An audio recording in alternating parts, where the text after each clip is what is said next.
আমার প্রিয় দশম শ্রেণীর ছাত্রছাত্রীরা, রাত পেরোলেই তোমাদের ফার্স্ট ইউনিট টেস্ট ইতিহাস বিষয়ের পরীক্ষার এই দোরগোড়ায় দাঁড়িয়ে তোমরা ইতিহাস বিষয়ে ঠিক কোন প্রশ্নগুলো পড়বে, কোন প্রশ্নগুলো পড়া থাকলে তোমাদের পরীক্ষাতে হুবহু কমন থাকবে, তেমন কিছু ইম্পর্টেন্ট প্রশ্ন দিয়ে সাজানো রয়েছে আজকের আমাদের এই নমুনা প্রশ্নপত্র। হ্যাঁ, আজকের এই ভিডিওতে শেয়ার করতে চলেছি ইতিহাস বিষয়ে একটি চূড়ান্ত গুরুত্বপূর্ণ নমুনা প্রশ্নপত্র ও সাথে তার উত্তর। এই নমুনা প্রশ্নপত্রে থাকা প্রতিটা প্রশ্ন পরীক্ষার জন্য ভীষণ গুরুত্বপূর্ণ, পরীক্ষাতে আসার মতো প্রশ্ন। কাজেই তোমরা যারা ইতিহাস পরীক্ষাতে দুর্দান্ত রেজাল্ট করতে চাইছো, অবশ্যই এই নমুনা প্রশ্নপত্রে থাকা ছোট বড় প্রতিটা প্রশ্ন খুব ভালো করে পড়ে রাখো। এখান থেকে হুবহু প্রশ্ন তোমাদের পরীক্ষাতে কমন আসতে চলেছে। চলো প্রথম থেকে সম্পূর্ণ প্রশ্নপত্রটি দেখে নেওয়া যাক উত্তর সহ। শুরুতেই রয়েছে বিভাগ ক, একের দাগ। বলা হচ্ছে সঠিক উত্তরটি বেছে নিয়ে লেখো। এখানে 10টি এমসিকিউ টাইপ প্রশ্ন রয়েছে, প্রতিটি প্রশ্নের মান 1 করে, টোটাল 10 নম্বর রয়েছে। আমরা প্রতিটা প্রশ্ন প্রথম থেকে দেখে নেব উত্তর সহ। প্রথম প্রশ্ন, বিপিনচন্দ্র পাল লিখেছেন, উত্তর হবে এখানে থাকা অপশান খ 70 বৎসর। এরপর দ্বিতীয় প্রশ্ন, পৃথিবীর প্রথম খেলাটি হলো, উত্তর হবে মানাকালা। এখানে আমরা সঠিক উত্তরটিকে ডিফারেন্ট কালারের কালি দিয়ে চিহ্নিত করেছি যাতে তোমাদের বুঝতে সুবিধা হয়।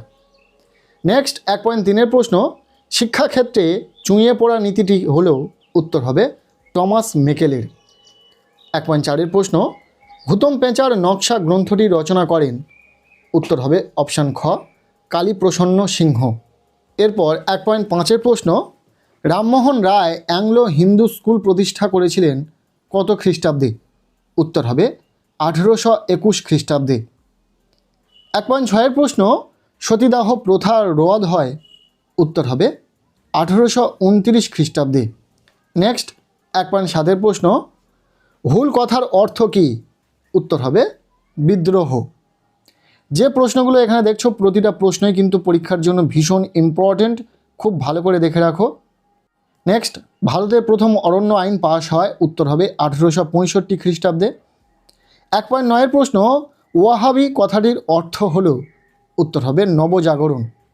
এরপর শেষ যে এমসিকিউ টাইপ প্রশ্নটি রয়েছে, মুন্ডা সমাজের যৌথ মালিকানাকে বলা হয়, উত্তর হবে খুঁতকাঠি প্রথা।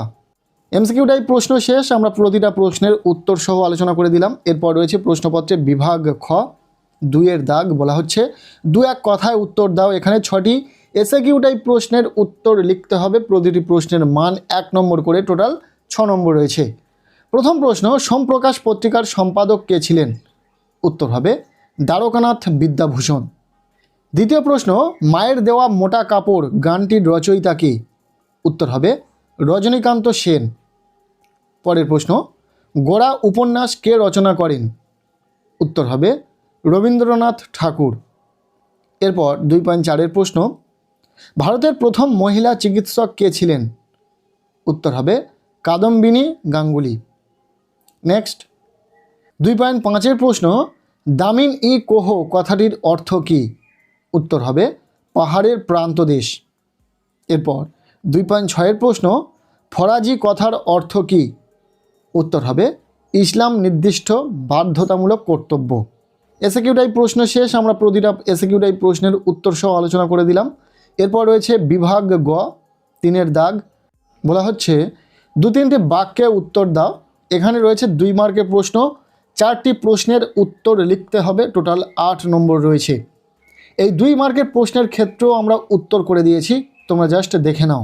প্রথম প্রশ্ন, মহাফেজখানা কি, ইতিহাস চর্চায় এর গুরুত্ব কী, উত্তর হবে মহাফেজখানা হলো এমন এক ঐতিহাসিক সংগ্রহশালা যেখানে বহু প্রাচীন থেকে বর্তমানের বিভিন্ন চিঠিপত্র বা গুরুত্বপূর্ণ উপাদান সংগ্রহ করে রাখা হয়। আধুনিক ইতিহাস চর্চায় যে কোনো ঐতিহাসিক চিঠিপত্র বা লিখিত উপাদানের প্রয়োজন হলে তা মহাফেজখানা থেকে সংগ্রহ করা হয়ে থাকে। এরপর রয়েছে দ্বিতীয় যে প্রশ্ন, মেকলে মিনিট কি, উত্তর হবে 1813 খ্রিস্টাব্দে সনদ আইন অনুসারে ভারতীয় শিক্ষা খাতে বার্ষিক 1 লক্ষ টাকা ব্যয়ের সিদ্ধান্ত নেওয়া হয়। সেই অর্থ প্রাচ্য না পাশ্চাত্য কোন খাতে ব্যয় হবে তা নিয়ে দ্বন্দ্ব শুরু হয়। এই দ্বন্দ্বের অবসানে ব্যারিংটন মেকলে পাশ্চাত্য শিক্ষা খাতে অর্থ ব্যয়ের সিদ্ধান্ত নেন 1835 খ্রিস্টাব্দে। এই প্রস্তাবটি মেকলে মিনিট নামে পরিচিত। খুবই ইম্পর্টেন্ট প্রশ্ন, ভালো করে দেখে রাখো। এরপর 3 নম্বর প্রশ্ন, 3 আইন কি, এটি কবে পাশ হয়, এর ঘোষিত বিষয় কি? উত্তর হবে 1872 খ্রিস্টাব্দে কেশবচন্দ্র সেন এর নেতৃত্বে এই আইন পাশ হয়। এর দ্বারা বাল্য বিবাহ, বহু বিবাহ নিষিদ্ধ হয় এবং বিধবা বিবাহ এবং অসবর্ণ বিবাহ আইন সিদ্ধ হয়। এরপর 2 মার্কের জন্য শেষ প্রশ্ন, নীল চাষের ক্ষেত্রে দাদন প্রথা বলতে কি বোঝো? উত্তর হবে নীল চাষের ক্ষেত্রে দাদন নামে এক ধরনের অগ্রিম অর্থ জোর করে চাষিকে দিয়ে দেওয়া হতো, যার বিনিময়ে উৎপাদিত নীলকরদেরকেই বিক্রি করতে বাধ্য করা হতো।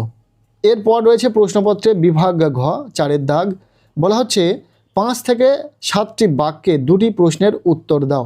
এখানে 4 মার্কের প্রশ্ন রয়েছে, 2টি প্রশ্নের উত্তর লিখতে হবে, টোটাল 8 নম্বর। আমরা যে প্রশ্নগুলি এখান থেকে খুব ভালো করে দেখে রাখতে বলবো। প্রথম প্রশ্ন, ইন্দিরা গান্ধীকে লেখা জওহরলাল নেহেরুর চিঠির গুরুত্ব লেখো। 4 মার্কের জন্য তোমাদের পরীক্ষাতে আসার সম্ভাবনা রয়েছে, খুব ভালো করে দেখে রাখো প্রশ্নটি। এরপর দ্বিতীয় প্রশ্ন, হুতম পেঁচার নকশা গ্রন্থে 19 শতকের বাংলার কিরূপ সমাজচিত্র পাওয়া যায়? এটিও ভীষণ ইম্পর্টেন্ট, সরাসরি টিকা লিখতে বলা হতে পারে হুতম পেঁচার নকশা, দেখে রাখবে খুব ভালো করে। এরপর 3 নম্বর প্রশ্ন, কি উদ্দেশ্যে ঔপনিবেশিক অরণ্য আইন প্রণয়ন করা হয়?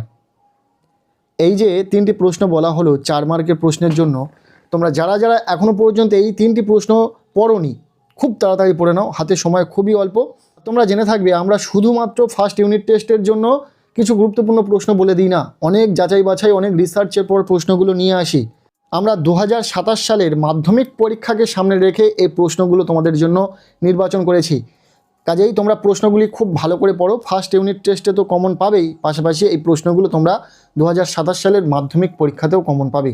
শুধু 4 মার্কের জন্য নয়, এরপর আমরা যে 8 মার্কের প্রশ্ন বলে দেব, সেই প্রশ্নগুলিও পরীক্ষার জন্য ভীষণ ইম্পর্টেন্ট, দেখে নাও। এরপর রয়েছে প্রশ্নপত্রে বিভাগ ও 5-এর দাগ, বলা হচ্ছে 15 থেকে 16টি বাক্যে একটি প্রশ্নের উত্তর দাও। এখানে 8 মার্কের 2টি প্রশ্ন রয়েছে পরীক্ষার জন্য, তোমরা যে কোনো একটি প্রশ্নের উত্তর লিখতে পারবে। এবার এই যে 2টি প্রশ্ন তোমরা দেখছো, এই 2টি প্রশ্নই তোমরা খুব ভালো করে রেডি করো, হয়তো তোমাদের পরীক্ষাতে হুবহু এই 2টি প্রশ্ন দিয়ে দিতে পারে। তবে তোমাদেরকে বলবো এই 2টি প্রশ্নের পাশাপাশি আরও 2-1টি প্রশ্ন তোমাদেরকে দেখে যেতে হবে, পাশাপাশি 4 মার্কের জন্য কিছু গুরুত্বপূর্ণ 4 মার্কের প্রশ্ন দেখে যেতে হবে।